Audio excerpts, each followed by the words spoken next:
Hey guys, it's Sam from the SWTOR guys, and in this video I'll be going over 5 tips you should know on Huttball.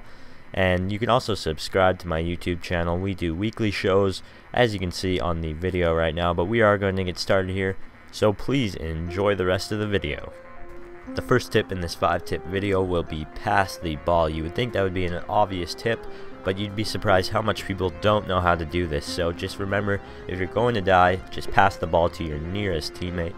And remember to bind it to an easy to use hotkey somewhere on your hotbar. By passing the ball, you're actually giving your team a much higher chance to win, because instead of giving the other team possession, you are just passing it to another player, and then that player has a chance to score. And remember, you can also throw to higher levels and also through obstacles like fire pits, and that's really good to throw through since usually you get stunned when you're crossing those.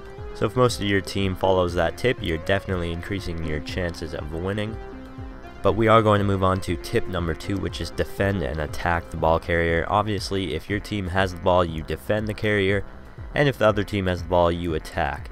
The important thing here is to not get distracted by players off by themselves. It's more important if you stick with the ball carrier and either decrease the numbers supporting the ball carrier, or even take out the ball carrier itself. But that kind of leads me into my next tip, which is don't be a hero. What that means is just don't rush in by yourself. Stick with your team and work together to take out the ball carrier. So like I said, it's pretty much the same as defending, just don't defend by yourself.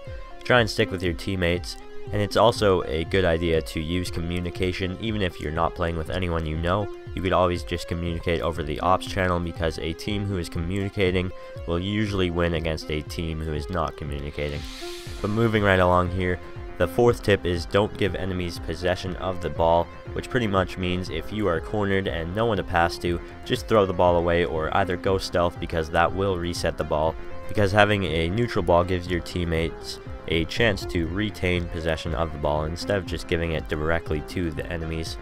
So if you just throw the ball away or go stealth and it is not intercepted by an enemy player, it will go to the middle, giving your team a chance to regain possession. But we're going to move on to the final tip in this video, which is to let the timer run out, and this will only happen in certain situations when the game is tied with the time running out. So if you gain possession of the ball with under a minute to go or so, just be sure to not go on the offensive and try and keep control of the ball, because the team that holds the ball last will be the team that actually wins. So just be sure to hold the ball until the time runs out, and that way you will win in a tie game scenario. But that is going to do it for this very quick 5-tip video. If I went too fast for you, here are the tips right on the screen right now. I also have weekly shows that I do every week, so be sure to subscribe if you want to check those out. Anyways, that's going to do it for this video, so thank you for watching, and I'll see you next time. Peace.